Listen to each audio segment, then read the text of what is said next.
السلام علیکم۔ ہم میں سے بہت سے لوگ شادی کے 1-2 سال بعد ہی اپنے والدین سے الگ ہو جاتے ہیں، اور جو ساتھ رہتے ہیں وہ احسان جٹلاتے ہیں کہ ہم نے اپنے والدین کو ساتھ رکھا ہوا ہے۔ ہمیں یہ بات سمجھ لینی چاہیے کہ ہم اس قابل نہیں کہ والدین کو ساتھ رکھ سکیں، بلکہ ہم ماں باپ کے ساتھ رہتے ہیں، اور اللہ تعالیٰ نے ہمیں یہ شرف بخشا ہے، کیونکہ جس گھر میں اولاد روٹی دینا شروع کر دیتی ہے وہاں ماں باپ چپ چپ نظر آنے لگتے ہیں اور ان کی خواہشات ختم ہو جاتی ہیں۔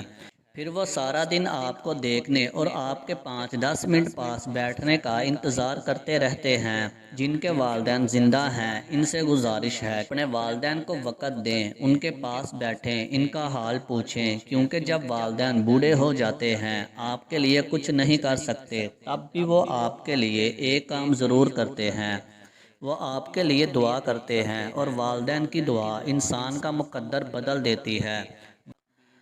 بایزید بسطامی رحمۃ اللہ 12 سال جنگلوں میں خاک چھانتے بیت گئی تھی۔ 12 سال کے بعد جب ماں سے ملے، بڑا برا حال، بکھرے بال، کپڑے پھٹے۔ ماں کی جب نگاہ پڑی تو آنکھوں سے آنسو ٹپکنے لگے۔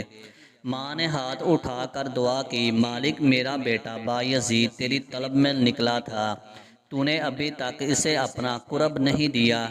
حضرت بایزید بسطامی رحمۃ اللہ تعالی علیہ کہتے ہیں کہ 12 سال کی ریاضتوں سے جو کچھ نہیں ملا تھا ماں کے اٹھے ہوئے ہاتھوں سے مل گیا۔